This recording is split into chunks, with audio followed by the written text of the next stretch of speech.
muitas perguntas, bombardearam de perguntas hoje. A coisa está tremenda, graças a Deus. Nós já estamos aqui com as pessoas que já entraram. Seja bem-vindo, Anderson Santos. Boa noite, Deus abençoe, cubra de bênção, de graça, de fortaleza, paz e bem, né?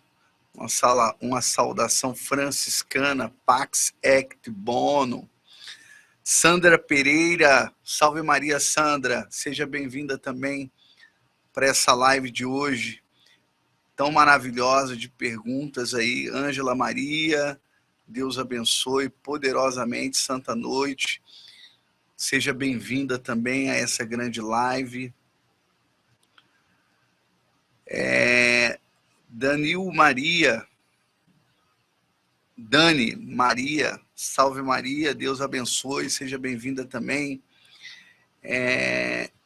Josineide, seja bem-vinda. Vitor Souza, salve Maria, que maravilha, tanta gente maravilhosa aqui interagindo nessa live hoje. Gilvanete Novaes, maravilha, é um povo aí mesmo que lançou bastante pergunta mesmo, a gente está vendo. Elde Cruz, Deus abençoe, salve Maria, seja bem-vindo também. Simone Bispo, sejam bem-vindos todos vocês. Fabrícia Teles, seja bem-vindo. Essa live hoje de perguntas e respostas. Hoje aí muita coisa boa vai acontecer. Quantas dúvidas, né? As pessoas vão tendo, e a dúvida de uma pessoa é também a sua dúvida, talvez pode ser a sua dúvida. Aquilo que uma pessoa pergunta, talvez é o que você quer escutar. Outra coisa que eu quero perguntar para vocês, se vocês estão me escutando bem, é a primeira coisa aí que nós queremos saber, tá bom? Diga aí para nós. Marli, Maria dos Santos, Marli, Deus abençoe Marli, a grande professora lá de Jequié, maravilha. Rafaela Gabriel, Deus abençoe, boa noite, minha irmã, seja bem-vindo, seja bem-vinda aí a essa grande live desse dia de hoje. Maria Sônia, a paz, minha irmã, seja bem-vinda também aí para essa live hoje tão importante, tão maravilhosa. Juliana Freitas, boa noite, que Deus cubra de bênção, de graça, de fortaleza. Sheila Santiago, Deus abençoe poderosamente, seja bem-vinda também, vamos fazer parte aí dessa família de hoje. Maravilha, tantas pessoas maravilhosas, né? Tantas pessoas aí envolvidas. Gilvan Santos, Deus abençoe, sejam bem-vindos todos vocês. Juarez Santos, boa noite. Vão aí compartilhando, tá bom? Vão chamando outras pessoas. Já dá o print aí na tela, já vai espalhando pelas redes sociais. É importante demais vocês estarem marcando a gente também lá no nosso Instagram, Irmão Trovão Oficial. Muito importante a interação de vocês, tá joia? Para o crescimento aí, nós estamos aí avançando, né, nesse apostolado aí na internet, graças a Deus. E é vocês que estão nos impulsionando aí cada vez mais longe. Hoje nós vamos vamos responder algumas perguntas sobre a temática do curso que nós estamos aí preparando para o dia 21 de abril, né, que vai acontecer aí, 21 de abril não, 21 de outubro, vai estar acontecendo aí a live inaugural. Então aí vai abrir o curso a partir daí, já tem um grupo de espera que está lá já no link da bio do Instagram, não é isso, Caio?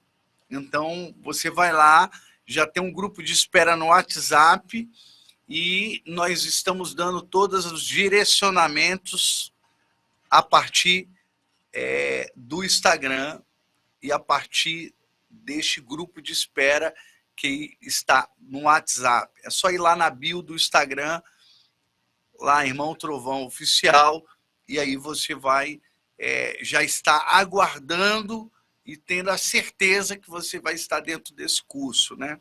Lembrando a todos que é um curso para leigos, né? Muitos perguntam, esse curso é só para quem estuda em si, né? Um estudioso, clérigo.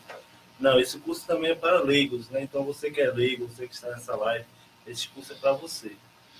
É para todos aqueles, né, que desejam conhecer esse universo aí que é pouco conhecido, né? Então você, que é uma pessoa talvez mais simples, que não tem tanto conhecimento sobre o assunto, mas outras pessoas que também são mais profundas.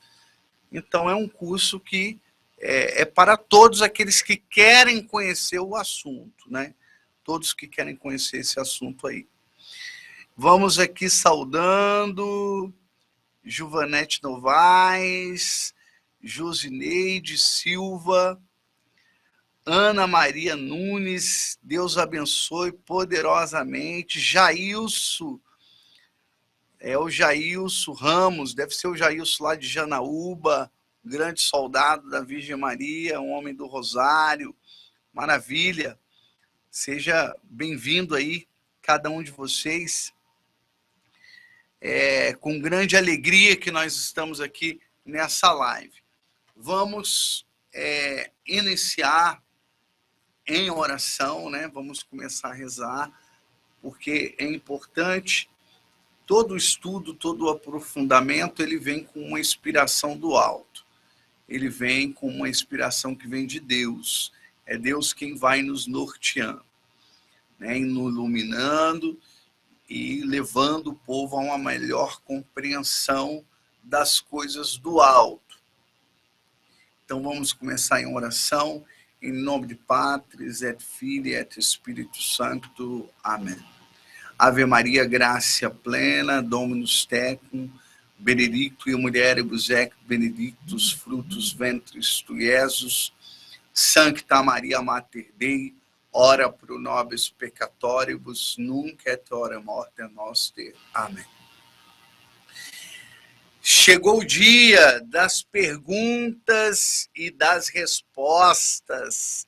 E aí, quantas perguntas, né? Quantas coisas interessantes. Vamos lá, vamos levar vocês aí a uma melhor compreensão aí.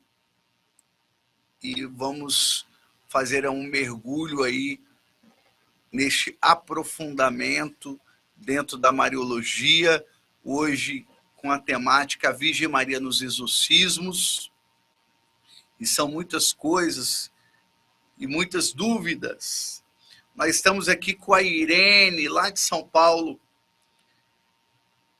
A Irene, ela pergunta assim: quando e onde encontramos escritos sobre Nossa Senhora que possamos conhecer melhor sobre a Santíssima Virgem?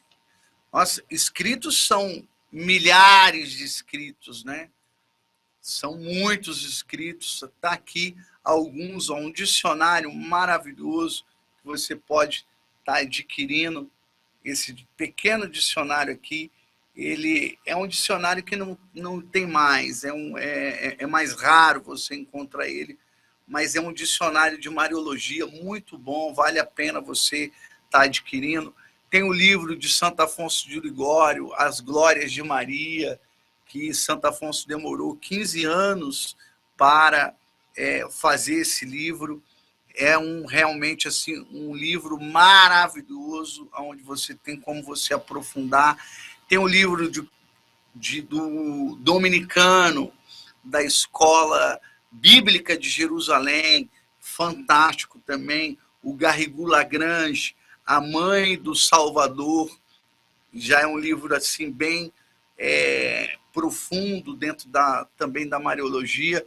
Tem também os escritos aqui de Santo Agostinho, 100 textos marianos com comentários, muito bom também, vale a pena também você adquirir esse texto. E aí são alguns que nós indicamos, né? Tem o do Scott Hans, Salve a Santa Rainha, também muito bom, maravilhoso. Scott Hans, que era um protestante que se converteu. Tem o do Padre Gabriel Amorte, que é um mariólogo, e ele também tem um chamado para o exorcismo, tardiamente, já com um sacerdote já de 60 anos, quando ele tem o seu chamado. Está aqui o Evangelho de Maria, a mulher que venceu o mal, tá bom? Então, alguns livros, são vários livros aqui, eu poderia dar um acervo muito grande, mas não é o sentido dessa live. Mas alguns aí, para você que quer conhecer, talvez aprofundar mais, tá aí esse aperitivo aí, para você começar mergulhando dentro desse acervo aí da Mariologia. A pergunta do Rogério, também lá de São Paulo, diz assim: como os demônios enxergam a Virgem Maria, já que toda a autoridade foi dada a ela para pisar na cabeça da serpente? Enxergam como realmente a terror dos demônios. Enxergam como aquela sendo aquela toda pura, santa, escolhida por Deus para o cumprimento salvífico da humanidade.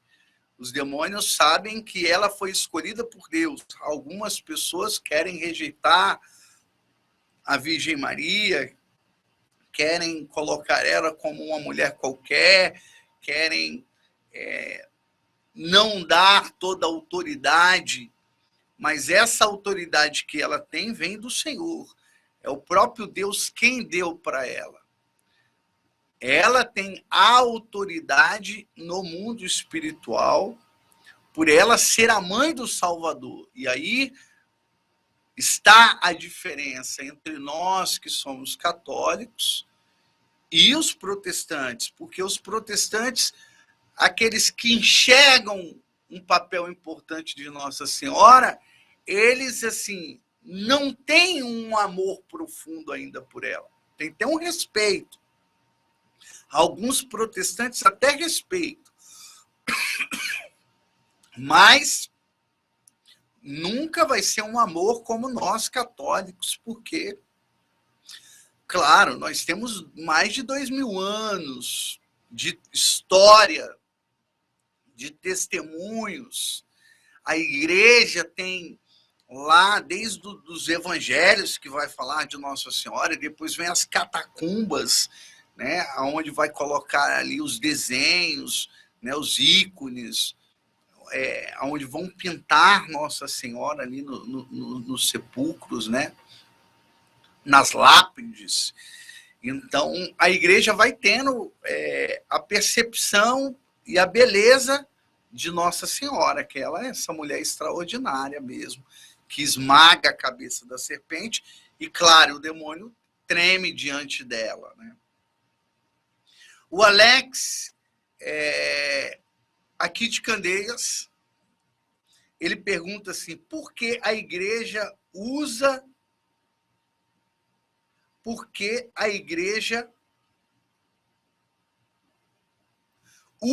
a Virgem Maria nos exorcismos? Por que a igreja ela dá essa autonomia, esse aval? Porque a igreja percebeu. Na verdade, é a percepção da igreja, é a eficácia daquilo que foi acontecendo, as graças que foram acontecendo, libertações que foram acontecendo. Tem pessoas que receberam libertações pela intercessão de Nossa Senhora. Tem pessoas que alcançaram libertação por ela, receberam graças por elas. Pessoas que largaram os vícios, largaram o pecado mortal, largaram o adultério, largaram a homossexualidade, largaram os vícios do álcool, das drogas, alcançaram graças. E, sem sombra de dúvida, eram pessoas que estavam com influência maléfica, do mal. E talvez por elas mesmas não conseguiriam a libertação, mas por uma graça divina, pela intercessão da Virgem Maria, essas pessoas alcançaram. O milagre aconteceu. A boda de Caná aconteceu. O milagre aconteceu. A boda de Caná continua acontecendo. Continua a faltar muita coisa na vida das pessoas.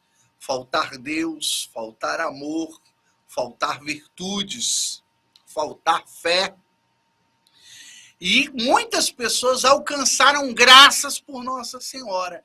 E a igreja, vendo isso e vendo a eficácia dessa invocação à Mãe de Deus, então ela começa a incentivar. Então, há um incentivo da Mater Ecclesia, da Mãe Igreja. A igreja ela incentiva essas realidades, né? Para que aconteçam verdadeiramente. Nós temos aqui uma pergunta da Ângela, lá de Natal, Rio Grande do Norte. Quando, em um momento de oração por uma pessoa, se percebe a manifestação do inimigo, o ofício, o rosário, são as armas certas a se escolher para o combate? Sem sombra de dúvida. É um grande armamento essas orações que são antiguíssimas. O ofício de Nossa Senhora é do período medieval, são orações antigas que foram elaboradas dentro das Sagradas Escrituras, meditações dentro da Palavra de Deus, muito importante isso. O ofício ele tem uma riqueza teológica dentro das Sagradas Escrituras que é fenomenal, que é extraordinário. E o rosário também, que é uma oração também das Sagradas Escrituras. A Ave Maria, o Pai Nosso, as meditações na vida pública de Jesus, o seu nascimento, a sua paixão, a sua ressurreição. Tudo isso meditando dentro da Palavra de Deus. Então, são orações extraídas da Palavra do Senhor. Meditava a meditação que parte da Palavra. A Palavra é a Palavra de Deus. É a Bíblia. Esse termo que foi usado pela primeira vez por São João Crisóstomo. A Bíblia, que tem lá na capa, inclusive das igrejas protestantes, lá, os pastores, essas pessoas aí de outras denominações, está lá a Bíblia. Esse nome não está dentro das Sagradas Escrituras, não tem a Bíblia dentro da Sagrada Escritura, e o primeiro que citou essa palavra, esse termo, foi São João Crisóstomo, lá no século IV. Então você já vê aí a importância dessa igreja mãe que vai aí trazendo para nós todos esses conceitos. Então, são, de fato, armas poderosíssimas e vale a pena sempre, em caso de guerra e batalha espiritual, recorrer ao Santo Ofício e ao Santo Rosário. O Júlio César, ele pergunta assim, qual a maior arma contra os ataques do demônio?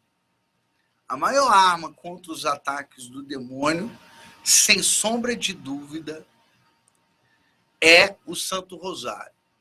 O Santo Rosário, ele é realmente a maior arma. Mas nós temos inúmeras armas.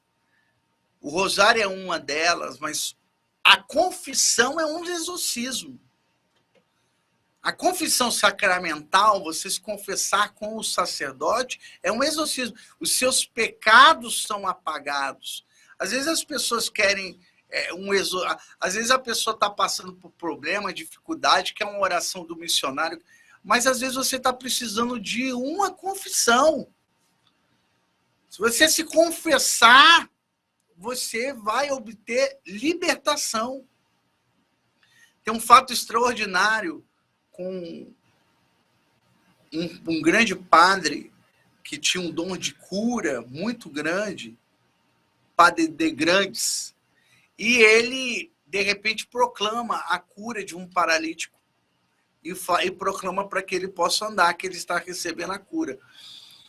E aí, de repente, ele aponta para o rapaz e fala que é com ele, e o rapaz não anda. Só que o Padre de Grandes tinha um grande dom de cura, era extraordinário. E ele tem a percepção, e aí ele manda aquele homem se confessar. Então, quando ele se confessa, então aí, a partir da confissão, aí ele anda e ele começa, ele é curado e ele sai da cadeira de rodas e acontece a libertação dele. Ou seja, uma confissão, às vezes existe, a confissão ela é exorcística.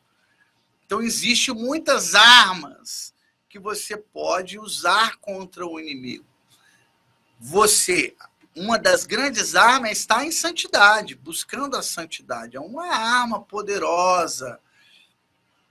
Nós falamos de padres exorcistas, mas existiam santos que tiveram autoridade exorcística. Mesmo sem mandato, mesmo sem um decreto de um bispo para o sacerdote ser exorcista, ou uma pessoa tendo esse ministério, até mesmo leigos, que a igreja, em alguns casos raríssimos, permitiu até mesmo leigos exercerem esse ministério, existe aí os santos que eram cheios do Espírito Santo, viviam a santidade tal que expulsava os demônios. Santa Clara, com o sinal da cruz, ela expulsava muitos demônios. São Francisco de Assis, com a sua presença, expulsava muitos demônios. E eles não eram exorcistas em si, mas eles eram exorcistas na sua santidade. A sua vida virtuosa era um exorcismo. Então, são todas essas realidades que nós vamos conhecendo aí no mundo espiritual e que nós precisamos estar vigilante. A Lucilene, ela diz o seguinte, quando está em oração, quando a pessoa está em oração e vem a preguiça na presença de Deus, às vezes as pessoas começam a rezar, ela começa a abrir boca, vai na missa, começa a ter sono, cansaço.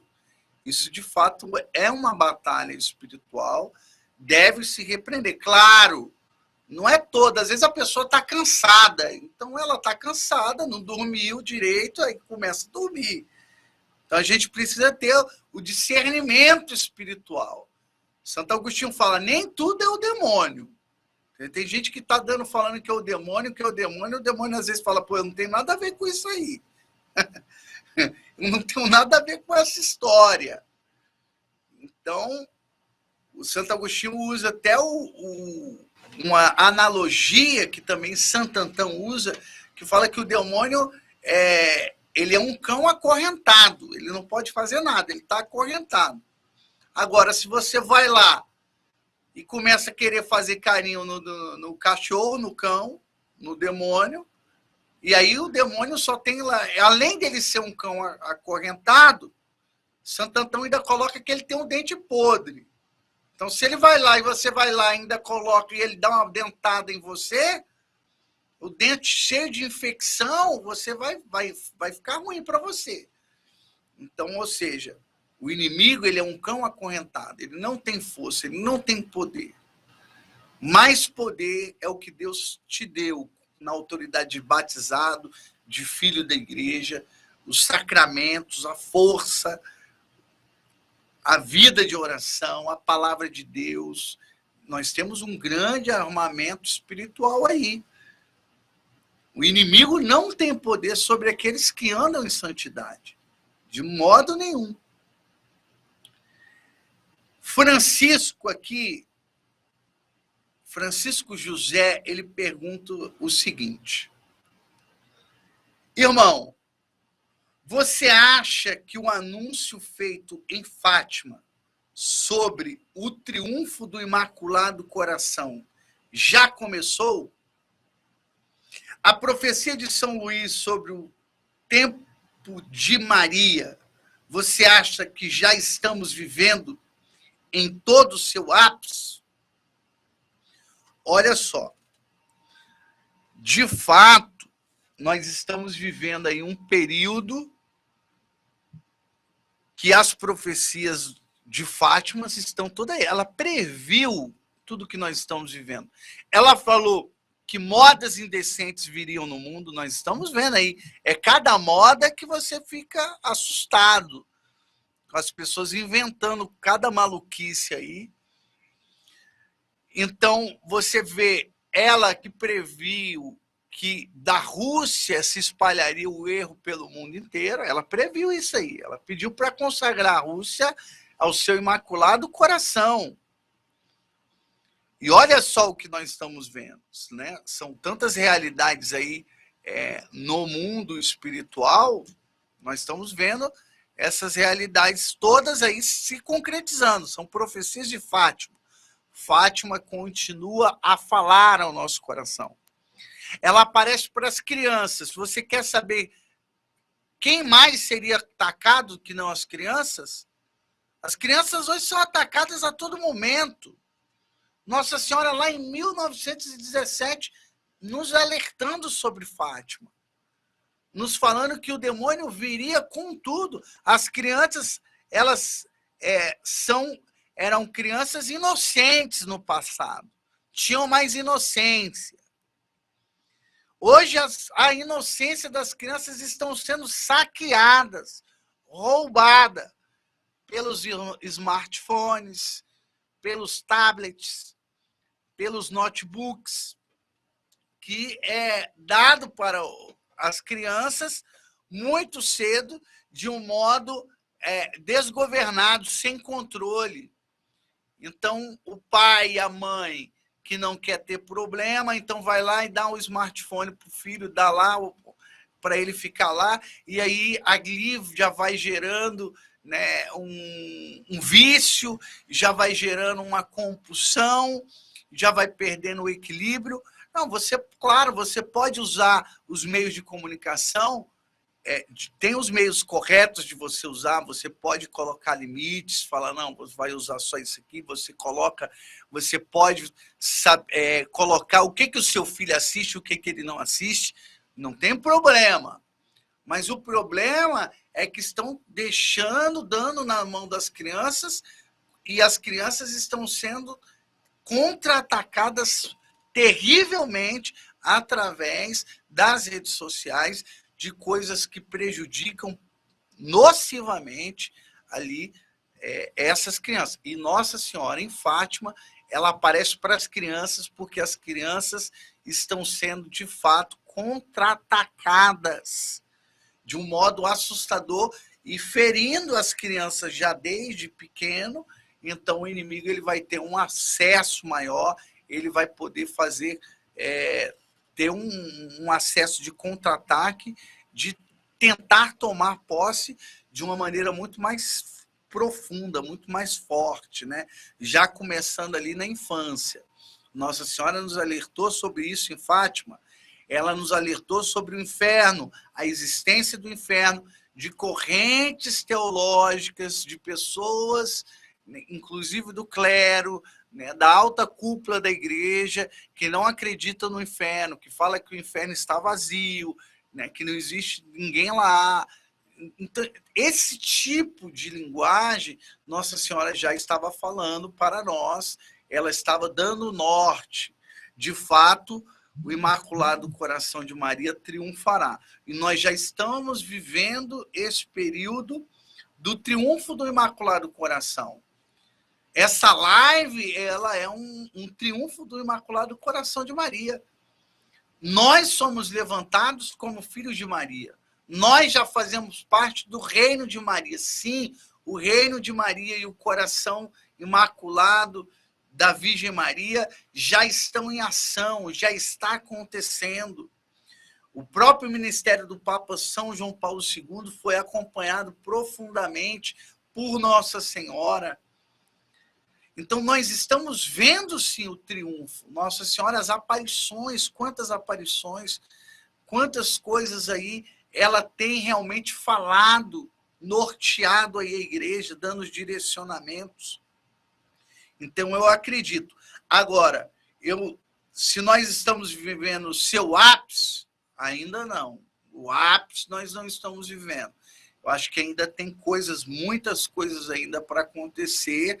Está mais breve, está bem mais perto, nós já estamos sentindo na pele esse combate espiritual, as profecias, né, que estão aí, nós estamos vendo quantas pessoas aí estão sendo, né, contra-atacadas, desanimadas pelo caminho da fé, outros se levantando também pela intercessão de Nossa Senhora. A batalha está realmente bem intensa.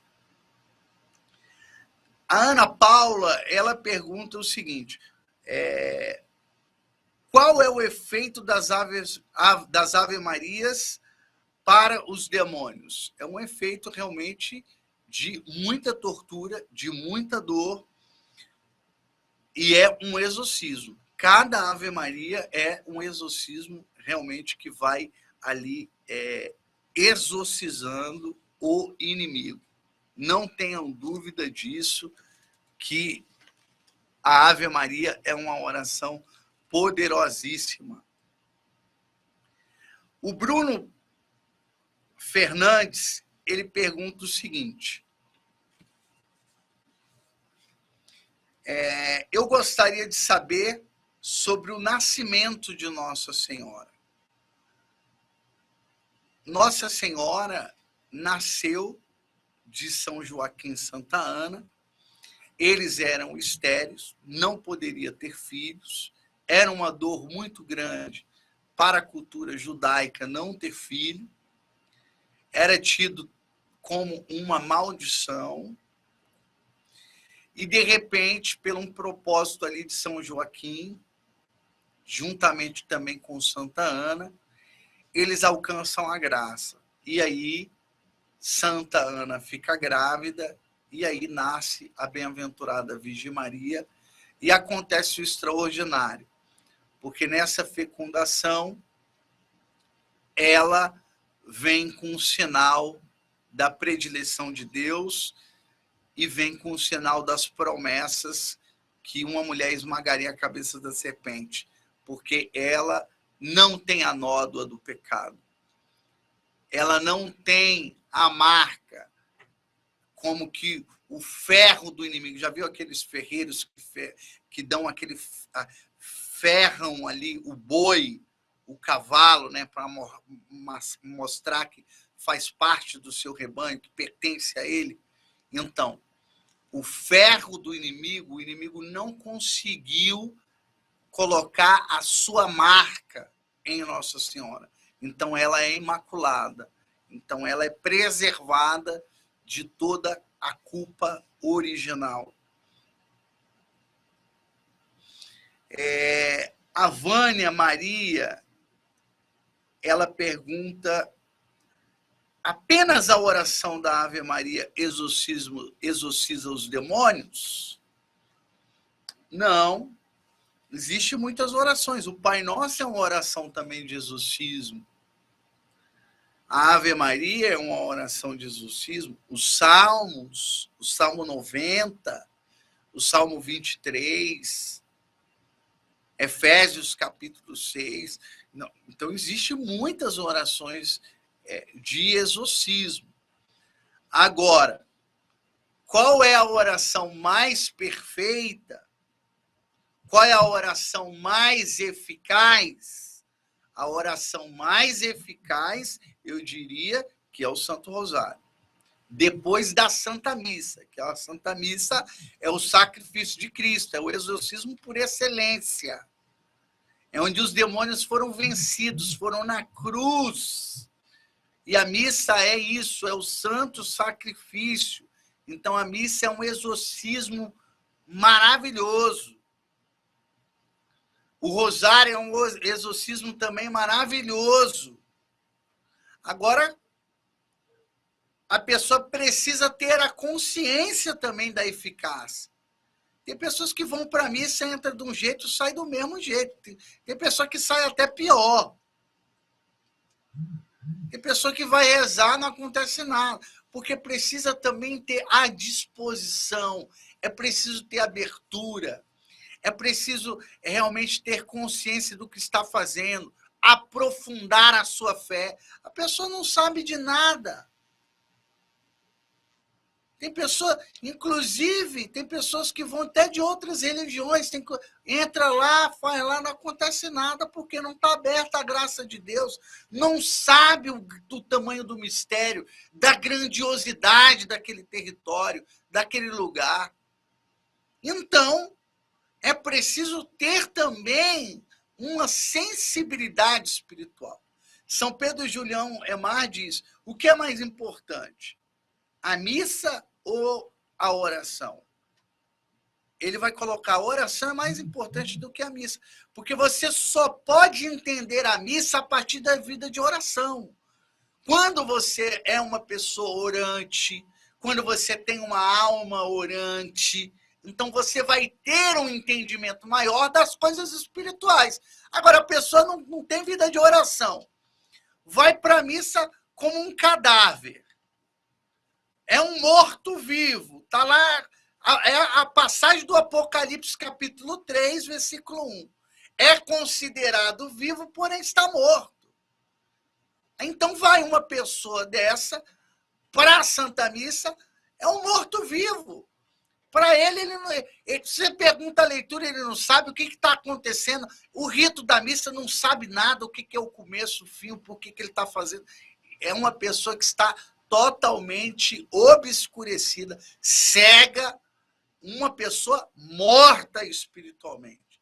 É preciso se levantar do vale dos ossos secos para ter uma percepção das coisas espirituais. Por isso é preciso ter uma vida de oração para entender os mistérios da Santa Missa, para entender profundamente os mistérios do Rosário, aprofundando a sua fé. A fé precisa ser aprofundada. Lives como essa, você precisa estar realmente inserido dentro dessas temáticas, dentro dessas realidades, aprendendo, aprofundando, se lançando. Outra pergunta aqui, do Gilvan Neto. Giovanete Novaciano. Giovanete, é isso aí. É porque essas palavras que são bem emendadas juntas, assim, tem hora que dá uma confusão. Eu, pelo menos, tem hora que dá um nó. A gente tenta dar uma traduzida. Então, ainda tenho aqui um Prado na frente, então vai ficando mais difícil. Mas é o Giovanete. Ele está perguntando assim, qual a importância de Nossa Senhora nos exorcismos? A importância fundamental, é aquilo que nós estamos colocando aqui e falando desde o começo dessa live. A importância é que Deus escolheu ela para ser a rainha. Deus escolheu ela para pisar a cabeça do diabo. Deus escolheu ela para ser a eleita, aonde Deus fizesse morada aqui na terra, aonde Deus fosse gerado no seu ventre, aonde ela vai contribuir dando a natureza humana. A teologia vai falar da união hipostática da natureza divina com a natureza humana. Jesus Cristo vai ser Deus, 100% Deus e 100% homem, com exceção do pecado. Então, é uma importância, só aí você já tem a magna importância, né? A importância por excelência.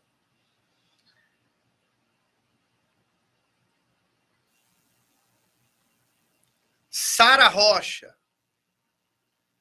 ela diz assim, sobre o poder de Nossa Senhora contra o demônio. Está dentro dessa mesma pergunta do irmão aí, dentro dessa mesma realidade. Outra pergunta aqui da Eliana. Por que Nossa Senhora é chamada de mulher? É muito importante isso. Algumas pessoas de outras denominações, de outras igrejas, perguntam, questionam. Ali a bodas de Caná da Galileia, João capítulo 2, Jesus fala, mulher, não é chegada a minha hora. Minha hora não chegou. E ali eles tentam dizer, olha, viu, ele não chama de mãe, minha mãe, ele está rompendo, ele está dizendo que ela é uma mulher qualquer, que ela não tem tanta relevância, tanto significado. Isso é uma visão distorcida da palavra de Deus. Quando você vai estudar profundamente, um estudo sério, verdadeiro, inspirado pelo Espírito Santo de Deus, porque nós temos duas interpretações, a que vem de Deus e a que vem do inimigo. O demônio também é um teólogo que vai colocando a cauda dele também pelo meio. Então, quando João fala mulher, ele está se referindo a Gênesis 3,15. Mulher, né? Porém ódio entre ti e a mulher, entre a tua descendência dela. Esta te esmagará a cabeça, e tu lhe armarás ciladas ao calcanhar.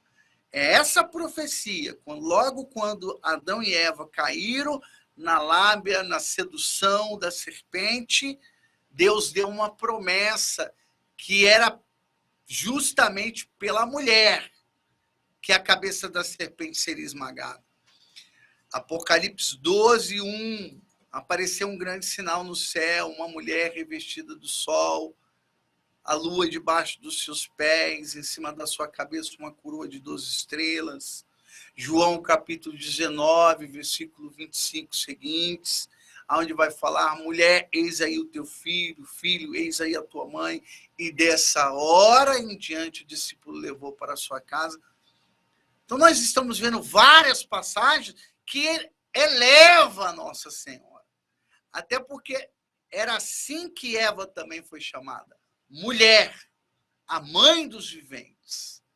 Então Nossa Senhora é essa mulher, essa nova mãe dos viventes. Por isso, esse termo, ele exalta Nossa Senhora. Mais ainda, não é simplesmente a Virgem Maria ou Maria de Nazaré. Não, ela é a mulher prometida, ela é a nova Eva.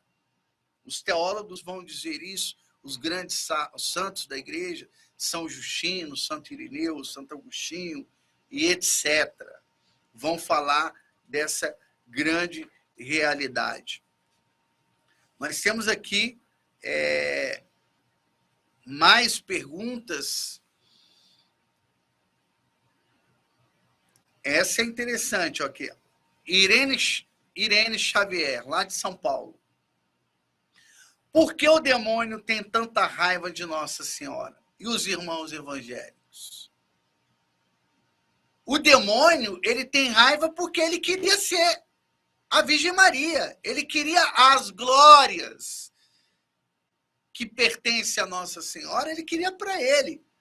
Porque ele era, depois de Deus, o anjo mais luminoso no céu. A tradição judaica vai falar que Lúcifer tinha 12 asas. Se um serafim tem 6, ele tinha 12, para mostrar a grandiosidade dele. Era um querubim, uma inteligência multiplicada, plenitude da ciência. Mas aí, de repente, ele estava lá como o primeiro da fila. Mas, de repente, nos planos de Deus, ele escolhe sempre os pequenos. Deus escolheu um Davi pequeno. Deus escolhe pessoas que são frágeis, como Jacó. Deus poderia ter escolhido um homem robusto como Esaú, guerreiro, mas Deus escolheu um homem que era mais fraco, que era Jacó. Deus poderia ter escolhido Caim, mas Deus preferiu o que era mais frágil, Abel. Deus, ele prefere trabalhar muitas vezes com o mais frágil. Ele vai por aquilo que é pequeno. Deus preferiu trabalhar com coisas pequenas e engrandecer os pequenos. Porque Deus quis ensinar a humildade. E Lúcifer não aprendeu a ser humilde. E como ele não aprendeu, o pescoço dele ficou rígido, o joelho dele enrijeceu, os olhos ficaram pretos como diamante negro, um coração gélido, uma alma fria, coração entre aspas, né? Para você, uma forma para você entender. Então, ele se rebela e lança guerra, e faz guerra contra Deus, porque Deus escolheu uma virgem, uma menina de 15 anos, para ser a mãe de Deus, a Theotokos. E aí é a grande raiva do diabo, é a grande ira do demônio, porque, de fato, ele não foi escolhido. E ele queria ser escolhido. Ele não aceitou que tivesse uma pessoa, um ser humano inferior acima dele, que era milhares e milhares de vezes superior. Mas Deus quis elevar o inferior. E aí é a raiva do demônio. E os evangélicos? Os protestantes? Os protestantes, eles não têm tanto amor por Nossa Senhora, porque já foi, quando se separa, sai do corpo, vai cada vez mais se distanciando. São Cipriano, ele vai falar, aquela igreja, aquele povo que se separa da igreja católica, que sai da igreja católica, ele vai se distanciando e ele vai caminhando para a escuridão cada vez maior. Então ele perde a visão profética da verdade na sua plenitude, na sua totalidade. Então começa a ver fosco. Então foi o que aconteceu com Lutero. Lutero tinha um respeito com Nossa Senhora, mas começou a tirar muita coisa de Nossa Senhora. Ele fala do Magnífica, né? Fala da questão bíblica, Lutero fala sobre Nossa Senhora, ele tem um amor por Nossa Senhora, fala até que ela é virgem, mas já começa a tirar algumas festas, ele começa a fazer algumas críticas para Nossa Senhora, para a Virgem Maria, para as festas marianas, e automaticamente o veneno de Lutero ele se espalha. A sua ignorância, o seu distanciamento de estar na luz, ele vai agora se afastando da luz e vai caminhando cada vez para o esvaziamento do ser, vai entrando no caos e na escuridão, e, claro, os seus discípulos vão cada vez mais caindo de trevas sobre trevas. Um cego não pode guiar outro cego. E como que Lutero vai guiar alguém? Lutero entrou num caos profundo, gerou um caos profundo. Quando você olha para a igreja protestante, você pergunta o que é a igreja protestante? Porque você não sabe o que é a igreja protestante.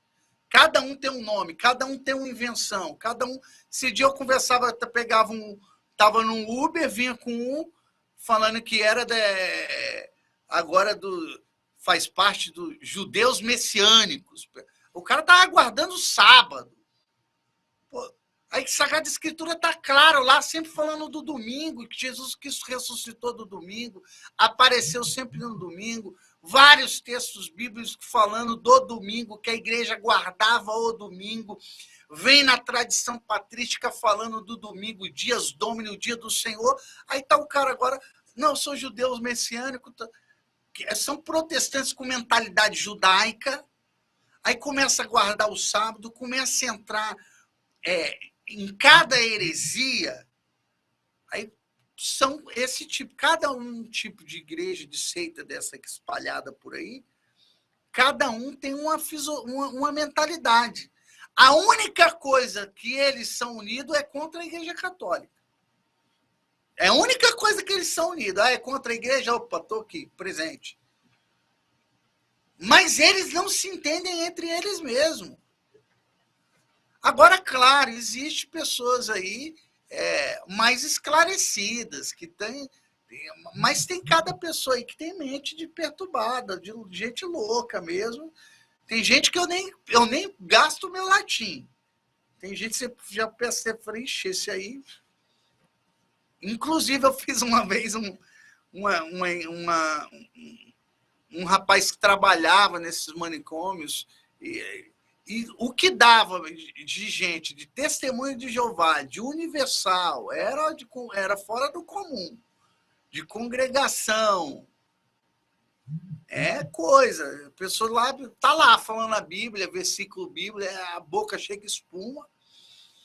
Então, o cara, misericórdia.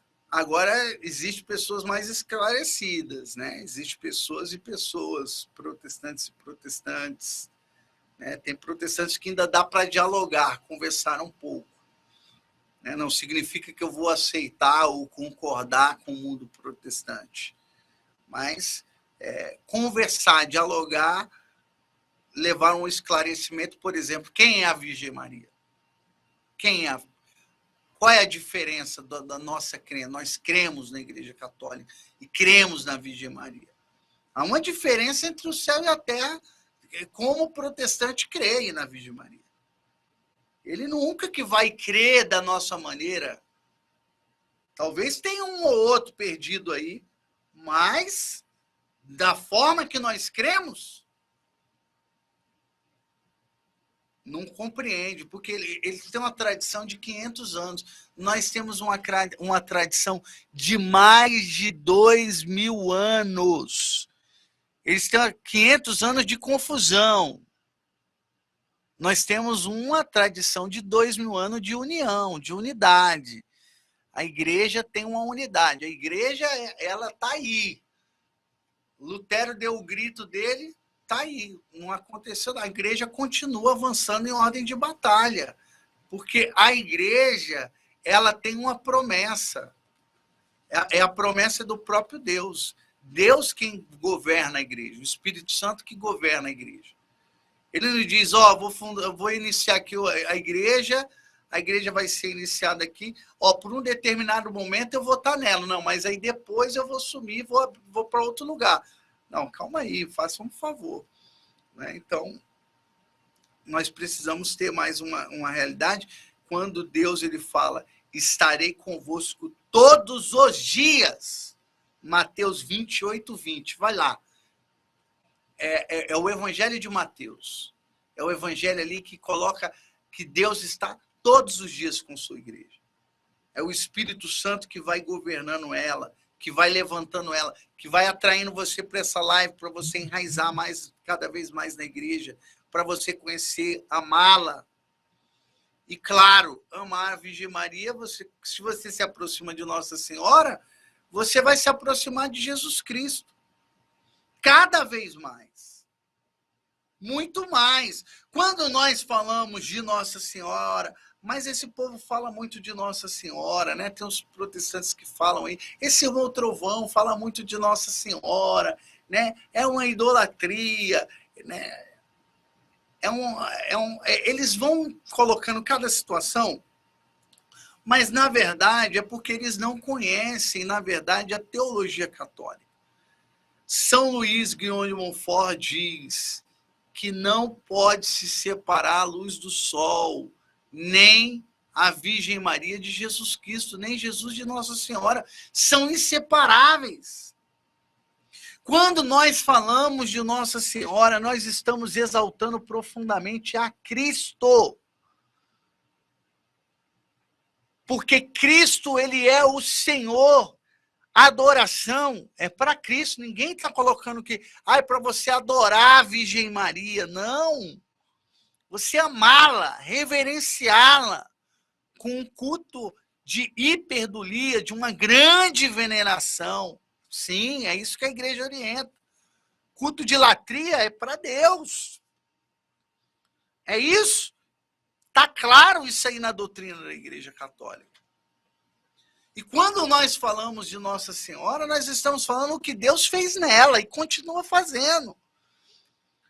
Nós estamos cumprindo a profecia bíblica de Lucas 1,48, porque me proclamarão bem-aventurado todas as gerações. Qual é a geração que proclama Nossa Senhora bem-aventurada? Me fala qual é aí a igreja evangélica que propaga a Virgem Maria aí nos seus canais do YouTube, nas suas redes sociais. É a Igreja Católica Apostólica Romana. Eu sou filho dessa igreja. Como vários outros que são ponta de lança, que estão aí falando, propagando, fazendo ela mais conhecida, mais amada e mais honrada. E você também, que está agora conosco, tem essa missão também. Você tem essa missão. E esse curso que nós estamos fazendo é justamente para isso, para gerar raiz no seu coração, para você enraizar. Eu queria colocar também para você, muito importante aí, deixe o seu like, tá? Você que está acompanhando a gente aí, muito importante para o crescimento do canal.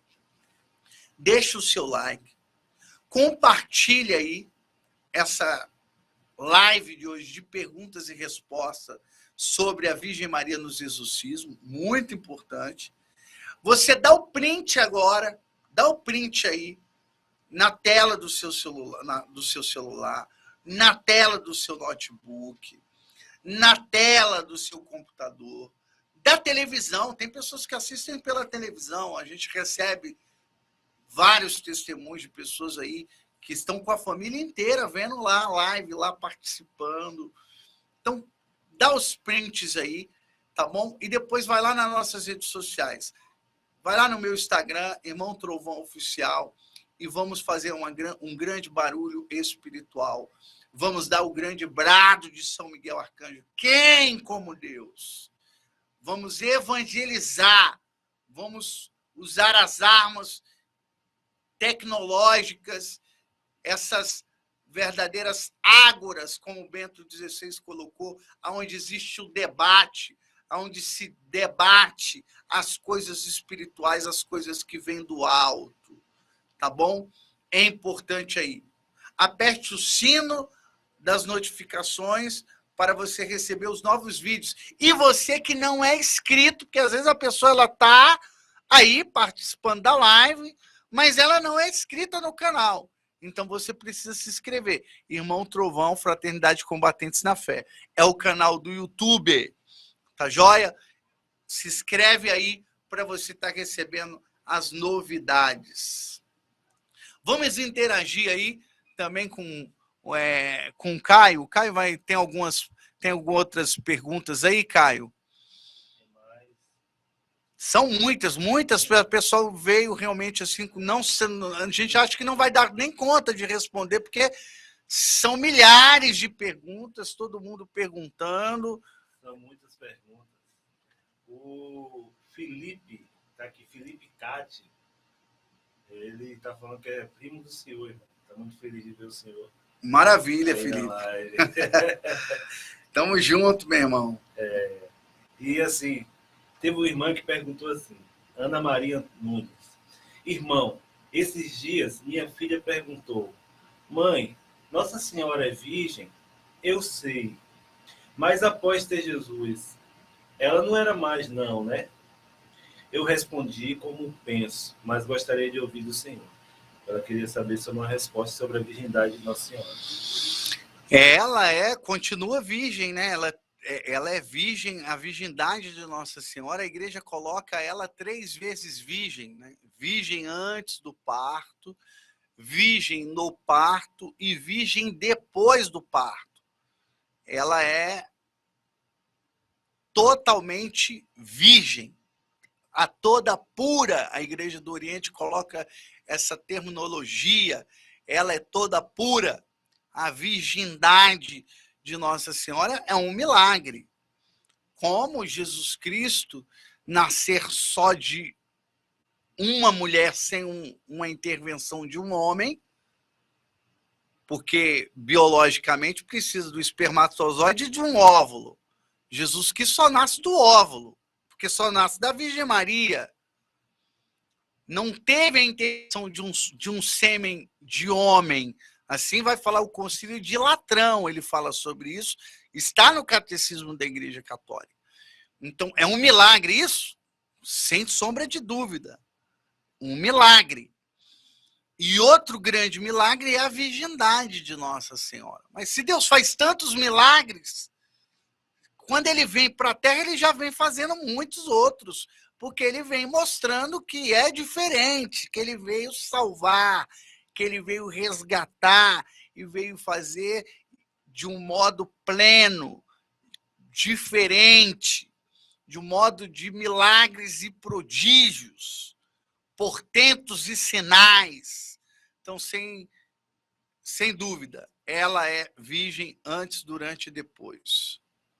O Gilvan Santos, ele pergunta, irmão Trovão, como refutar quando um protestante perguntar se a Virgem Maria também é mãe de Deus Pai? Se a Virgem Maria é mãe de Deus Pai, olha só, essa resposta nós temos lá no ofício da Imaculada Conceição. Porque a igreja coloca assim, 3 definições. Deus é trino? É trino. Mas são 3 pessoas. A pessoa do Pai, a pessoa do Filho, a pessoa do Espírito Santo. Mas o único Deus, mais 3 pessoas. A igreja fala que Nossa Senhora é filha de Deus Pai, mãe de Deus Filho, esposa do Espírito Santo. Olha, são 3 coisas diferentes. Ela é filha de Deus Pai. Como? Desde toda a eternidade. O projeto de Deus para toda a criação, a primeira criatura que Deus pensou, Nossa Senhora é a primogênita da criação. Ela é a primeira criatura pensada na eternidade. Quando Deus vai criar, a primeira criatura pensada é a Virgem Maria. Ela é filha de Deus Pai. Ela é mãe de Jesus Cristo. O Verbo se fez carne e habitou entre nós. E ela é esposa do Espírito Santo. Então, cada um tem uma identificação. A identificação com Deus Pai, a identificação com Deus Filho, a identificação com o Espírito Santo. Então, são diferentes. Então, Nossa Senhora não é mãe de Deus Pai, é mãe da segunda pessoa da Santíssima Trindade. Ela é mãe de Jesus Cristo. Jesus Cristo é Deus, e Deus nasceu da Virgem Maria. Nasceu no tempo. Não é que Jesus Cristo nasceu na eternidade. A Virgem Maria não é a 4ª pessoa da Santíssima Trindade. Não, isso é uma heresia. Não? A igreja não fala isso. Ela é a mãe de Deus porque Deus nasceu no tempo. Ele nasceu há 2000 anos atrás. Há 2000 anos atrás, Jesus Cristo se encarnou. O Verbo se fez carne. Ele se fez. É obra dele. E por ele ter nascido de uma mulher, ela é mãe de Deus. Ela é mãe tanto da natureza humana como da natureza divina. Mas ela não é a quarta pessoa da Santíssima Trindade.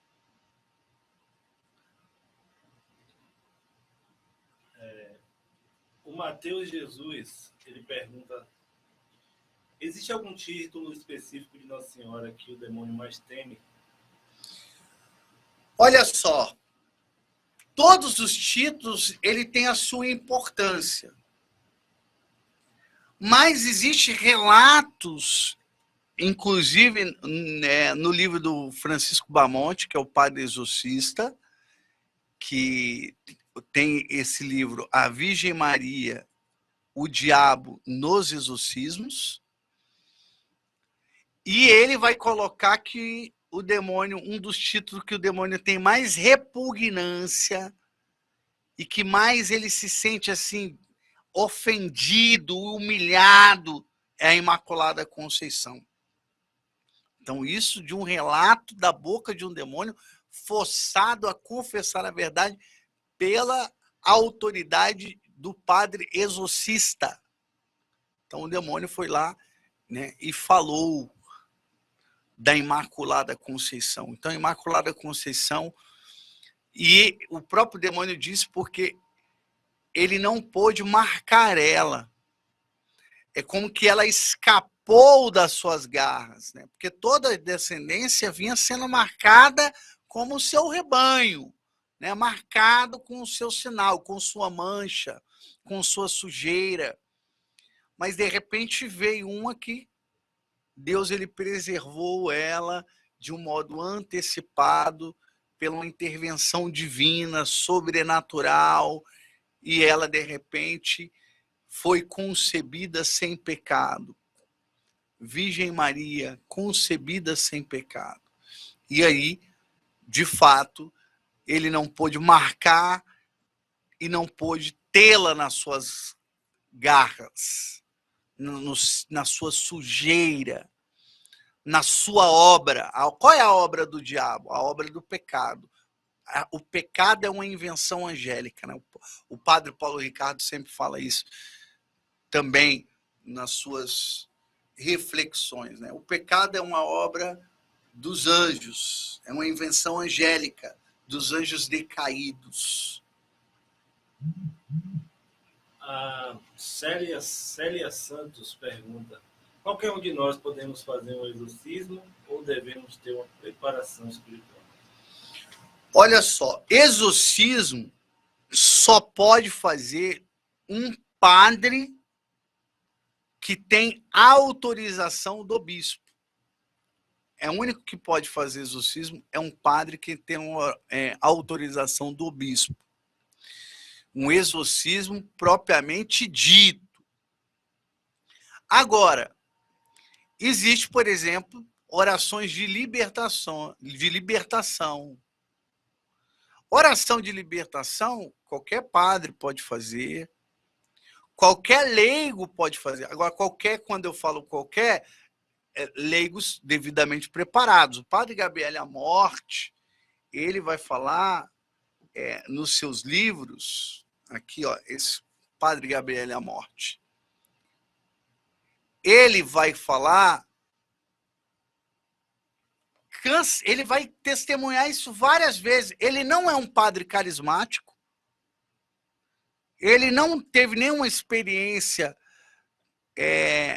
por exemplo, com a realidade dos dons carismáticos, vamos dizer, a oração em língua, essas realidades. E ele fala da importância dos grupos de oração, da importância dos carismáticos. Ele fala, porque no período que ele começa a exercer o ministério como padre exorcista, ele é uma voz no deserto. Está quase extinto da igreja a realidade do exorcismo, que ficou muita gente negando o exorcismo dentro da igreja, que o diabo não existe, que o inferno está vazio, essas coisas todas.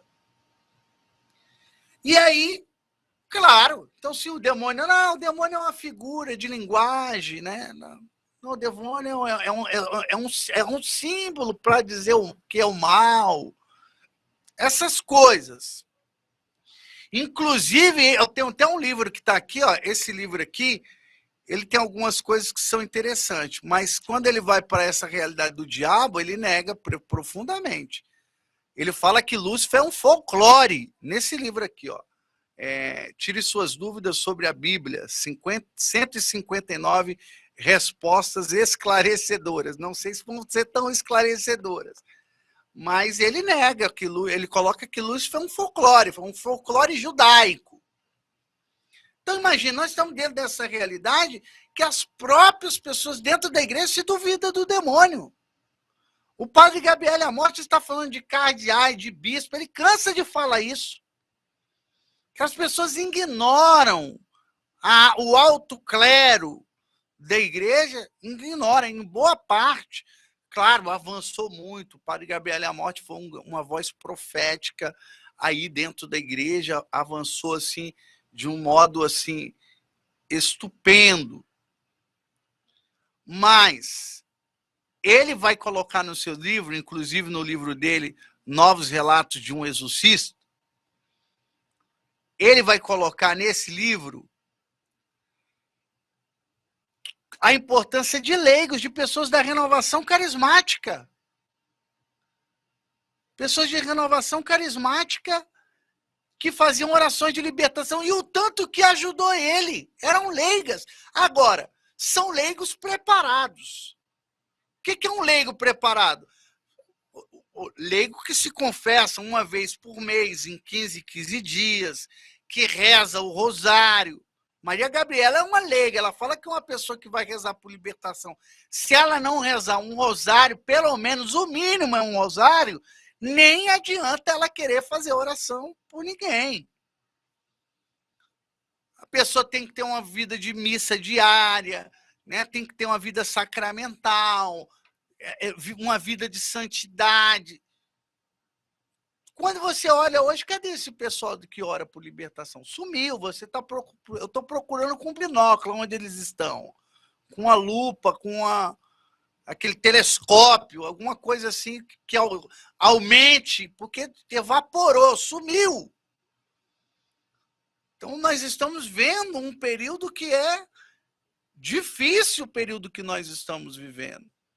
Inclusive, a gente recebe notícias, teve um bispo lá na Espanha, que era bispo exorcista, largou o ministério, foi e casou. E casou com uma mulher que escrevia livros satânicos. Ué, mas calma aí, o que está acontecendo? São realidades aí que a pandemia veio trazer, não só o vírus, não veio trazer só o vírus, não, veio principados e potestades, levando a rodo muitas almas, e levando o erro, o engano, o esfriamento espiritual, abatimento. Então, os santos foram exorcistas não de nomes, não de receber a autoridade, mas porque viviam em santidade, expulsavam os demônios. Era uma vida ascética, mística. Então, a pessoa que, para fazer esse tipo de oração, tem que ser uma pessoa que tem que estar muito com comunhão com Deus.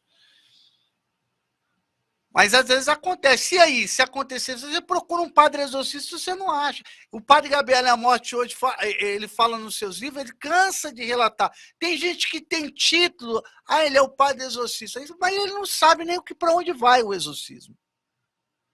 Ele não conhece literatura, ele não conhece os conceitos, ele não sabe, ele não tem prática. Quando o demônio começa a aparecer, ele já fala, isso aí é um caso, é psicológico, tudo é psicológico. Nada é o diabo. Nós precisamos evitar dois extremos. Tudo é o diabo, é preciso se evitar, e outro extremo, nada é o diabo. São dois. Tudo que é e nada que é. Precisamos alcançar o equilíbrio. Então, você ou qualquer outra pessoa pode fazer a oração. Qual a oração? As orações que a igreja nos ensina. O Santo Rosário, ter uma vida de prática, de adoração ao Santíssimo Sacramento. Agora, se você tem o desejo de aprofundar, viver uma vida de santidade, Aí você vai buscando isso, procura um diretor espiritual, um bom sacerdote, um sacerdote espiritual, e aí você vai, a partir da direção espiritual com ele, aí sim, vai encaminhar você para o que você deseja. Porque tem pessoa que fala, é porque eu quero... E principalmente quando acontece o neoconvertido, né? Aquela pessoa que teve uma experiência com Deus, aí tem pessoa que acha que é o exorcista da... Ela pega uma cruz, uma água benta, um sal, um óleo, meu irmão. A gente viu isso acontecer aí em muitos lugares, muitos. Então a pessoa acha que é o exorcista. Aí daqui a pouco você olha para a pessoa passa 1, 2 anos, você vê a pessoa tá lá no mundo de novo, destruída. Ué. Ou como aconteceu, olha, isso aqui presta atenção que isso aqui é importante, hein? Como aconteceu em um momento de oração, e aí foi uma intercessora orar, e a pessoa, de repente, o inimigo se manifestou lá. A pessoa ficou lá endemoniada. A intercessora foi lá para botar a mão para repreender o diabo. Quando botou a mão na pessoa lá, o demônio manifestou na intercessora e deu um recado para o rapaz. Misericórdia. Isso foi real, não é mitologia grega, não, meu filho. Não é uma anedota. É fatos reais que aconteceram. Isso aconteceu lá em São Paulo. Então, a pessoa precisa ter uma blindagem espiritual. Tem gente que acha que é o exorcista, sai botando a mão na cabeça de todo mundo. Depois não aguenta os contra-ataques. É preciso viver uma vida de santidade. O seu primo, Felipe Cati, pergunta: irmão Trovão, já expulsou algum demônio? Irmão, em vez em quando a gente encontra uns aí. A gente encontra, eles aparecem, em vez em quando aparece. A gente, rapaz, são coisas que a gente se depara. Então, a gente tem que enfrentar essas realidades do mundo espiritual. Mas eu não tenho um tempo hábil. Se eu falar para você que eu sou uma pessoa que eu tenho um tempo hábil, que as pessoas vão vir me buscar porque o irmão vai lá atender, não sou essa pessoa indicada. Agora, eu estou na missão, acontece alguma coisa, às vezes, várias realidades, eu peguei muitos casos, né? Mas, na verdade, é procurar os padres da sua diocese, né? O padre exorcista, as pessoas que trabalham dentro dessa área aí. Mas eu já peguei vários casos. O Hélio Maria falou aqui, sem falar daqueles que são que nem os caça-fantasmas, que só fica atrás de demônio. É verdade, Hélio. Tem a galera que é o do caça-fantasma.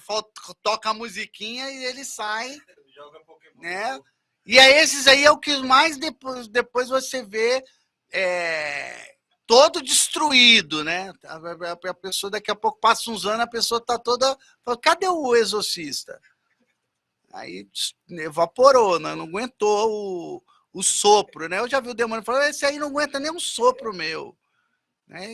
E tem pessoa que é assim mesmo, não aguenta, porque a pessoa pensa que teve uma experiência com Deus e quer colocar a mão na cabeça de todo mundo. Não é assim. E eu nem aconselho você a fazer isso. Né? Então, tenha muito cuidado, por isso que tem as pessoas mais qualificadas, né? Tem pessoas mais qualificadas. É cada história que a gente já viu. Irmão, um contexto. Essa pergunta aqui é minha. Sobre a diferença de manifestação, possessão, né, e a opressão demoníaca. Isso é importante que as pessoas têm dúvidas, né, quando acontecem, os sinais e tal, para tentar discernir. Possessão é um caso raríssimo. Tem padres exorcistas, às vezes, que nunca pegou uma possessão. Né? Então, a possessão é um caso onde a pessoa está totalmente pela uma influência plena do inimigo. Isso é um caso muito raro. Isso é a possessão. A manifestação são essas coisas que acontecem, às vezes, nos momentos mais fortes de oração, as pessoas gritam, acontece gritos. Importante saber que nem todo grito é o diabo, tá? Às vezes é um trauma que a pessoa ela está gritando, e aí ela joga para fora, mas não é o diabo. Então é preciso ter discernimento para saber o que é o diabo e o que não é. Tem pessoa que às vezes é carente, quer chamar atenção, tem pessoa que tem desequilíbrio, tem pessoa que tem esquizofrenia. Eu estou escutando vozes. Eu já peguei casos assim, rezei.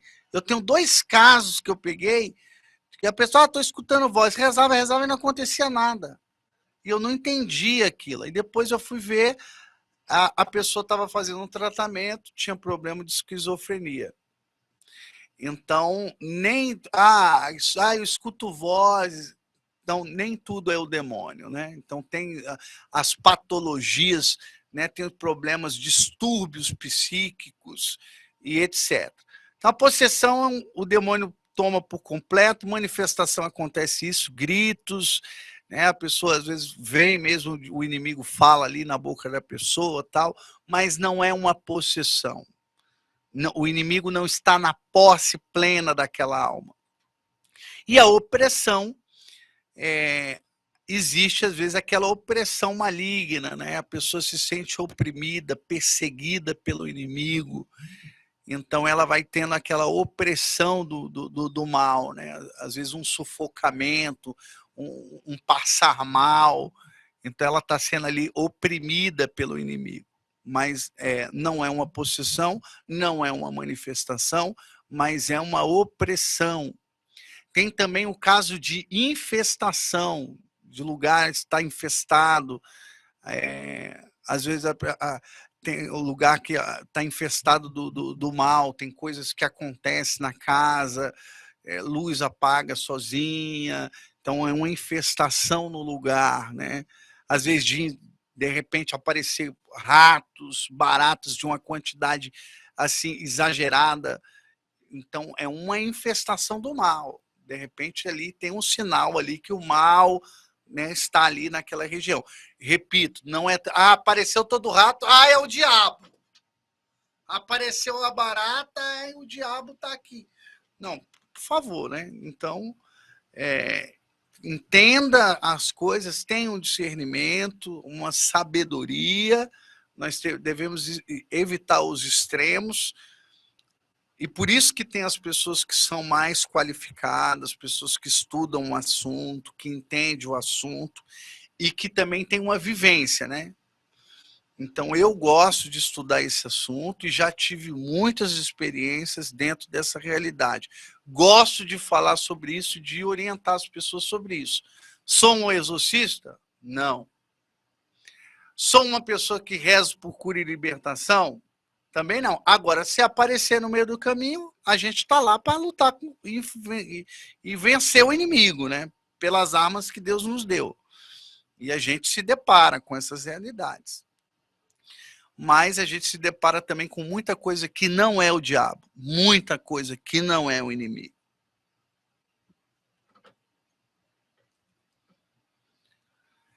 Então, são muitas outras perguntas, né? A gente tem muitas coisas aqui. A Lu pergunta aqui o seguinte: o demônio sente a presença da Virgem Maria no exorcismo, mesmo sem termos invocado? E qual a reação do demônio ao sentir a presença da Virgem Maria? Olha só, se a gente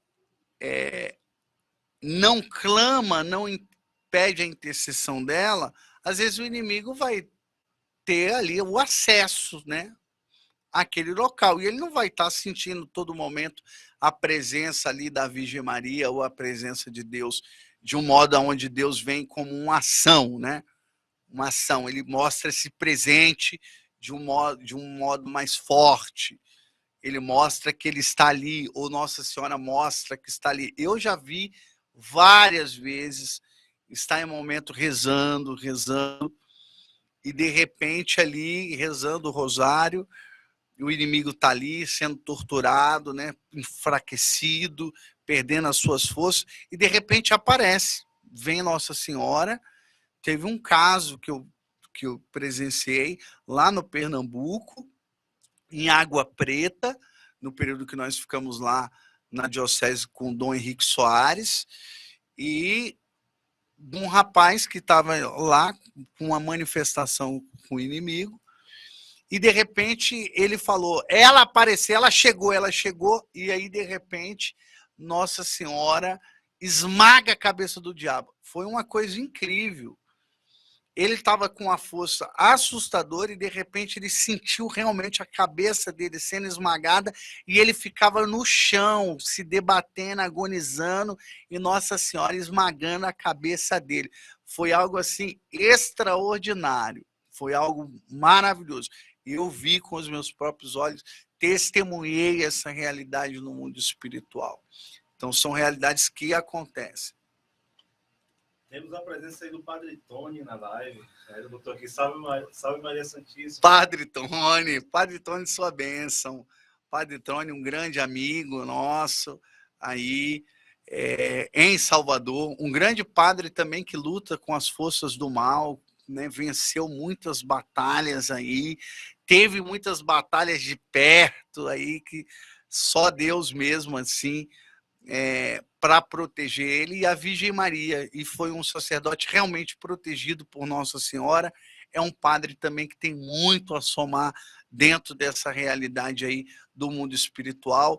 Frequentemente eu vou lá na paróquia dele, prego lá, me sinto em casa, e é um padre aí que eu recomendo para todos vocês. Ó, problema com demônio, Padre Tony. Vai lá e o Padre Tony vai dar um jeito nessa história. Padre, um abração, saudades, viu? Ó, estamos vendo aquela missão lá e vamos reservar aí com certeza um dia para o missionário estar indo lá, viu? Depois a gente conversa. Maravilha, são muitas coisas interessantes, né? Teve uma moça de Embu das Artes, né? Qual é o nome dela, Wagner? Esther. Da Esté. A Esté perguntou sobre a consagração. Sei que a consagração à Nossa Senhora tem idade mínima e idade máxima. Qual é a idade máxima ou idade mínima? Não tem idade mínima ou máxima para a consagração. Tem pais que já colocam a cadeia, a criança nasce, tem pai que já coloca a cadeia ali, a correntinha na mão do filho, na mão da filha, e o pai toma posse. Porque isso, o que é o batismo? O batismo de criança é você tomar posse do seu filho e você educa o seu filho, você apresenta a fé para o seu filho. Você apresenta a fé para sua filha. E aí o pai fala, eu autorizo batizar o meu filho e me responsabilizo de educá-lo, de doutriná-lo na fé de sempre, na fé católica apostólica romana. Então, toma posse. A mesma coisa a consagração de Nossa Senhora. Eu conheço vários pais que são marianos, que vão lá e tomam posse e fazem ali a consagração do seu filho à Nossa Senhora. Mas isso está óbvio. As pessoas pegam as crianças, consagram no templo. Não tem a apresentação do templo. Jesus Cristo foi apresentado ao templo. Se faz isso até hoje. Antes do batismo, se apresenta ao templo. Falando, não, meu filho é de Deus, a minha filha é de Deus. Se faz a consagração à Nossa Senhora. Tem pessoa que já consagra a criança no ventre da mãe. Eu rezei por várias mães no ventre E muitas vezes o inimigo nunca mais terá poder sobre aquela vida daquelas pessoas.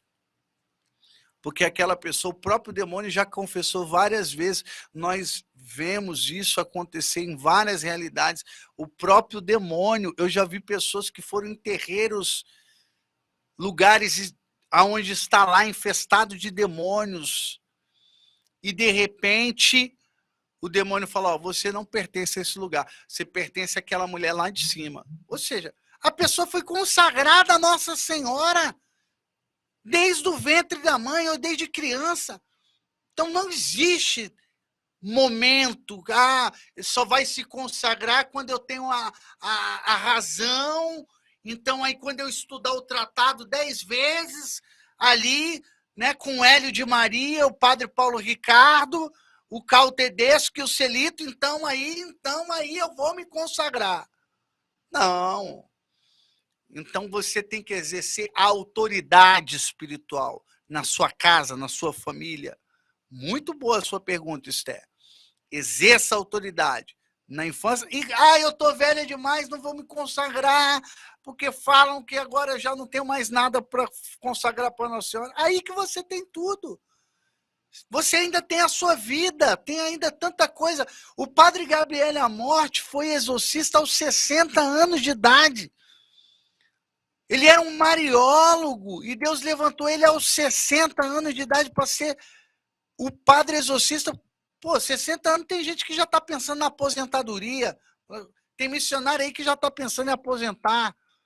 Com 10 anos tem gente que já está começando a querer aposentar. Tem uns que já se aposentaram há muito tempo. Mas o que eu quero dizer para você é que nunca é tarde para se consagrar. Deus pode usar, você pode ter 85 anos, pode ser que você vai ter mais 5, 10 anos, Deus vai te usar tremendamente, você vai ser uma boca de Deus. Deus, ele pode fazer infinitamente mais. Olha Santa Isabel, presta atenção, Santa Isabel já era idosa, já estava ali, ó, não tive mais para nada, não, agora é assim, vou viver na minha vida. Deus fez o extraordinário. A vida dela começa na velhice, Deus dá um sinal. Sara também foi a mesma coisa. Então, minha filha, não importa a sua idade, se você tem quantos anos você tem, e não importa também se a pessoa é um recém-nascido. Não. O pai e a mãe já precisam exercer a sua autoridade espiritual.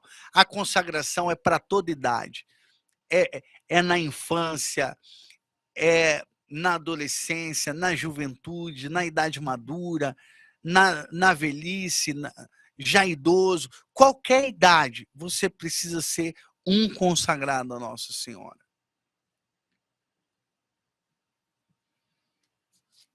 Nós temos aqui também outra pergunta, que é a pergunta da Lilian, lá de Minas Gerais. Ela pergunta assim, no momento de oração em que há manifestações do encardido, como devemos invocar a Virgem Maria? Rezando o rosário. É só rezar o rosário, reza o ofício. Pronto. Tem lá, tem uma manifestação, acontece ali, pode acontecer em qualquer lugar. E aí, não tem um padre exorcista, a cidade não tem, a diocese não tem ninguém que reze por libertação, e aí? Você já viu aquele ditado, não tem cão, caça com gato? É mais ou menos assim, é você que vai ter que enfrentar a fera. Como se enfrenta o diabo? Reza que ele vai sair. É assim que acontece.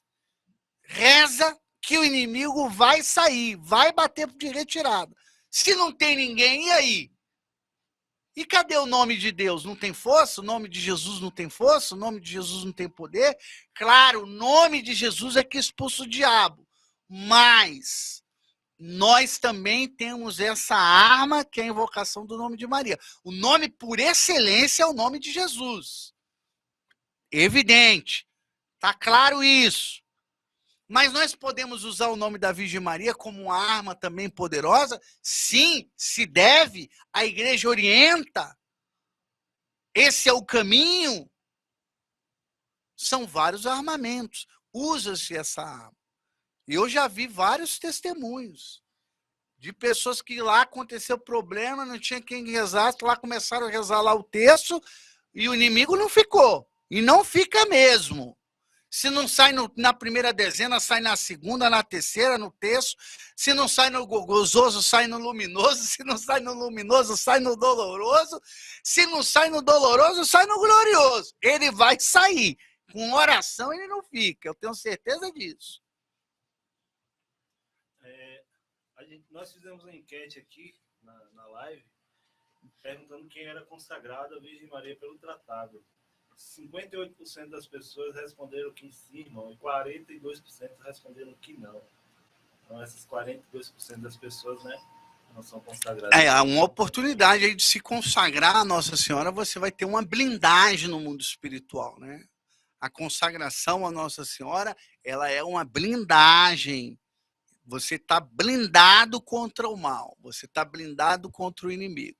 Então, é importante demais a consagração. Tem várias pessoas que falam sobre consagração, que dão ensinamento sobre consagração, tem ótimas aí formações sobre isso dentro da internet. Indico para vocês o Hélio de Maria, que é maravilhoso na consagração, é um expert sobre o assunto aí, tá? Vai lá, você vai aprender muito sobre isso aí. Tem vários outros, tá bom? Também fez uma pergunta sobre lá de Brasília, o Rony, lá de Brasília, ele fez uma pergunta, e a pergunta dele, que eu estou lembrando aqui, que é muito importante, que é sobre a oração. Qual é a oração mais antiga de Nossa Senhora? E essa oração mais antiga é a Subtum. Essa oração também está lá no tratado, São Luís deixa essa oração lá. Ela é uma oração encontrada em 1927 no Egito, do século III, falando sobre a proteção de Nossa Senhora, livrando do mal. Então, é uma oração belíssima, muito forte. Você vê, o terceiro século, a igreja já está ali orientando sobre, estar sob a proteção de Nossa Senhora e invocar Nossa Senhora. Mas essa oração é mais antiga, historicamente, pode até ser a igreja tendo já mais uma afinidade de invocação, mas o Magnífico é uma oração da igreja primitiva. A oração mais antiga é o Magnífico, é o canto de Nossa Senhora. Se nós fôssemos assim falar, tá lá, a igreja primitiva, o canto de Maria. É o canto mais antigo. Então, o Subtum é uma das orações mais antigas do século III. Mas a oração mais antiga é o Magnífico, o próprio Ângelo, a oração angélica do Arcanjo Gabriel também. Mas passo a voz para você. Vamos lá, Caio. Vamos avançar. A Karine Melo, ela pergunta, né? Posso consagrar meus filhos, mesmo na adolescência, questionando a existência de Deus? No caso, os filhos dela... Olha só. Aí, os seus filhos já estão adolescentes. Então, eles já se desenvolveram. Então, aí já é diferente quando a criança está ali, que ela está sob o seu cuidado, o cuidado do pai, o cuidado da mãe. A adolescência, você agora vai evangelizar o seu filho. Você precisa evangelizar, você precisa catequizar, que isso era para ter feito já desde pequeno. Talvez você fez isso, mas hoje nós estamos enfrentando batalhas na universidade, nos colégios, né, com princípios ateus, professores ateus. Nós estamos vendo uma mentalidade marxista, uma mentalidade do esvaziamento da palavra de Deus, o materialismo. Nós estamos vendo muita coisa destruindo aí, de fato, a educação religiosa, a educação da fé, atingindo as bases aí, familiar, atacando ferozmente. Porque antigamente nós ensinávamos os nossos filhos o Pai Nosso, a Ave Maria, os conceitos básicos, 10 mandamentos, o credo, a Salve Rainha. Então, era uma catequese básica. Hoje em dia, você tem que preparar o seu filho para enfrentar um ateu. Você tem que preparar o seu filho para enfrentar o marxismo, o materialismo. Então, você tem que ser um teólogo, de fato, um conhecedor profundo das coisas divinas, para preparar o seu filho, porque os colégios hoje estão destruídos, as universidades, então, boa parte delas também, se salva aí raro algum lugar. Então, é realmente muito difícil. Você tem os seus filhos, são adolescentes, o que você vai fazer? Você vai rezar por eles. Você vai dialogar e vai impulsionar o seu filho. Às vezes precisa de uma autoridade. A minha mãe, por exemplo, usou autoridade comigo. Eu não queria ir para a catequese, o crisma. Eu já era uma adolescente. Eu não queria ir para o crisma. Minha mãe falou, aqui quem manda sou eu. Aqui você vai para o crisma, você vai para a catequese, menino. E ela me empurrou, mesmo eu não querendo. E assim, eu ia para o crisma, às vezes não queria ir, não tinha tanta disposição, tanta vontade. E hoje eu louvo e agradeço por essa autoridade da minha mãe, a autoridade materna, a autoridade de uma mulher de Deus, né, que foi lá. Deu certo comigo. Mas cada realidade é uma realidade.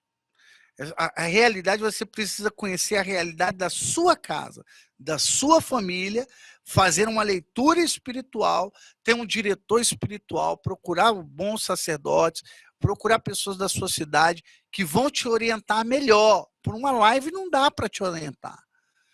Não dá para te dar passos, nortes, pinceladas. Mas é preciso aprofundar mais aí e pessoas mais espirituais dentro da sua cidade para te dar uma direção melhor sobre isso. Temos mais duas perguntas aqui. A primeira é da Rosiane Rose.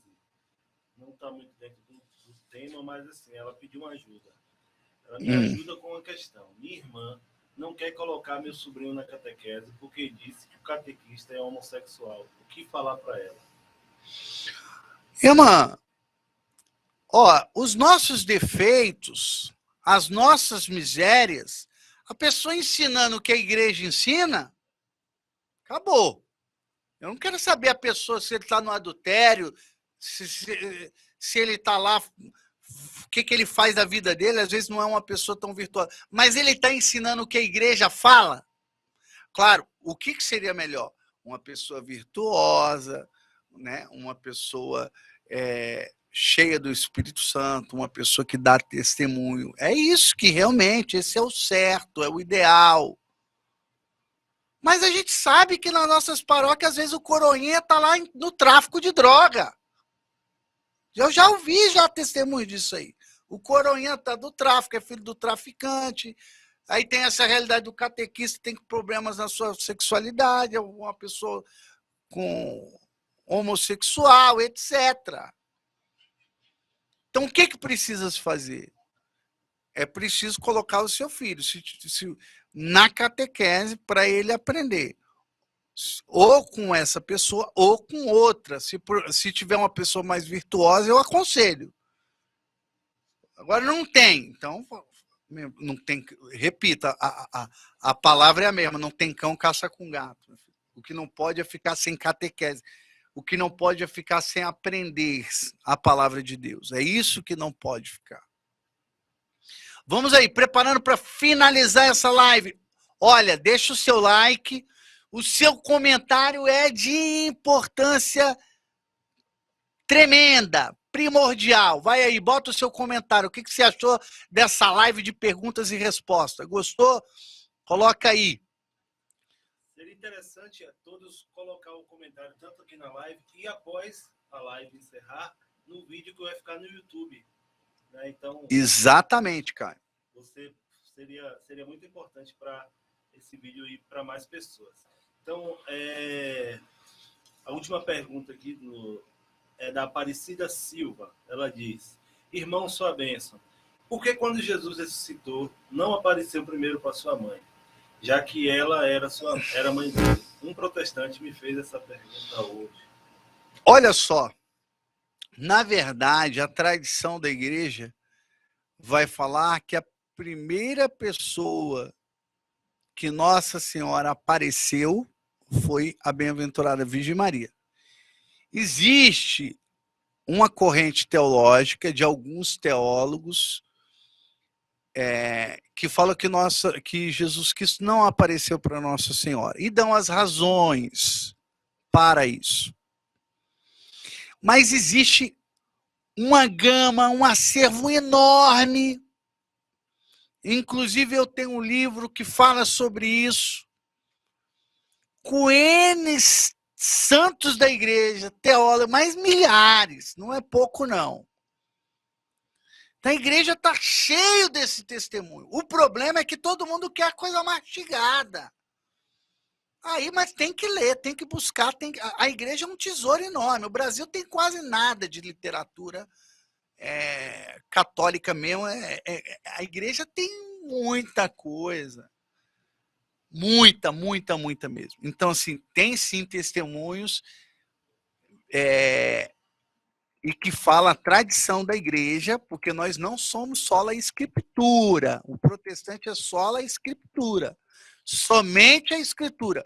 Nós, católicos, somos não só a escritura, sagrada escritura, sagrada tradição, sagrado magistério. São essas três colunas que sustentam a igreja. Na sagrada tradição, vai colocar que Jesus Cristo apareceu para sua mãe, porque ele honrou o quarto mandamento da lei de Deus. Honra o seu pai e a sua mãe. E a primeira pessoa que Deus quis honrar, aparecendo gloriosamente, foi a bem-aventurada Virgem Maria. Então, inclusive, eu tenho aí, no próprio Instagram. Lembra, Caio? Uma vez a gente deu essa resposta. Você procurar aí no Instagram aí, eu vou falar sobre isso. Então, vai lá que você vai ver. Eu vou explicar mais detalhado sobre esse assunto. Mais na frente, depois nós vamos talvez falar uma live inteira sobre isso. Irmão, a gente fez uma enquete aqui. Essa enquete é bem importante para a gente saber aí como avançar nesse projeto da live. A gente perguntou aqui, onde você assiste Irmão Trovão? Na TV, celular, notebook ou outro meio? Né? Então é importante, antes de acabar a live aqui, você responder, porque a gente tem esse desejo, né, de levar as pessoas a cada vez mais assistirem também na TV, porque quando você está assistindo na TV, talvez aquele parente seu que não é interessado, né, ouve o Irmão Trovão, às vezes está na sala, você está no seu quarto, em qualquer lugar, e isso é importante e leva essa evangelização para mais pessoas, né? No seu celular é importante que você consiga compartilhar, mas você que tem a sua Smart TV é importante botar, porque você consegue evangelizar também a sua casa, tá bom? É isso aí. Olha só, presta atenção também, pessoal. Semana que vem é a grande live, hein? Semana que vem. Ó, presta atenção que eu vou falar. Semana que vem, a grande live. A live D é semana que vem. Na próxima quinta, vai ter a live de inauguração do curso. Eita! Quantas pessoas já estão esperando, o pessoal já quer comprar logo, cadê o link? Manda, vamos lá, tá maravilhoso, é isso mesmo. Quantas pessoas interessadas, nós estamos alcançando aí, esse é o intuito, evangelizar, nosso intuito é evangelizar, é fazer um apostolado mais intenso pelas redes sociais, alcançar as pessoas. Olha quantas pessoas estão sendo alcançadas por essa live, tirando quantas dúvidas, quantos questionamentos, são muitas. Então, olha só, semana que vem, se prepara, vamos propagar, vai ser a live de inauguração do curso. A partir dessa live, vai se abrir as inscrições, propriamente dito, para você adquirir o curso A Virgem Maria nos Exorcismos. Lembrando que eu vou estar falando, são 3 aulas profundas sobre o assunto, mais o padre Vanilson de Brasília, uma entrevista com ele, exorcista de Brasília, um padre exorcista do estado de Goiás, lá de Lusiânia, o padre Adonias, também uma entrevista com ele, falando também sobre esse assunto. Então tá fabuloso, tá maravilhoso, vocês vão amar, tá um curso de primeira, vocês vão assim aprofundar mais sobre esse tema. Então semana que vem, dia 21 de outubro, às 20 horas, a grande live, você não pode perder. O pessoal de Goiânia está agradecendo a sua ida. Pessoal de Goiânia, maravilha, foi maravilhoso aí, viu, estar com vocês aí nessa cidade maravilhosa. Goiânia é uma cidade que eu vou já há tantos anos, prego, evangelizo, maravilhoso, amo demais vocês, é um povo super acolhedor, foi fantástico conhecer mais pessoas, que agora fui para outros lugares que eu não tinha ido, muito bom, um abraço forte também para vocês. O pessoal de Itambé está falando que Tá bom, em breve. Pessoal de São João del Rei também. São João del Rei, a Lilian, que inclusive fez a pergunta, grande amiga, né? Uma guerreira de Deus. Forte abraço, Lilian. São José dos Pinhais também mandando Olha aí, São José dos Pinhais. São muitos. O pessoal está falando que toda essa explicação hoje foi muito maravilhosa. Que muitas pessoas dizendo que sentiram assim, muitos esclarecimentos foram tirados sobre os exorcismos. Amém, amém. Esclarecedor a live. Deus abençoe poderosamente. Vamos finalizar?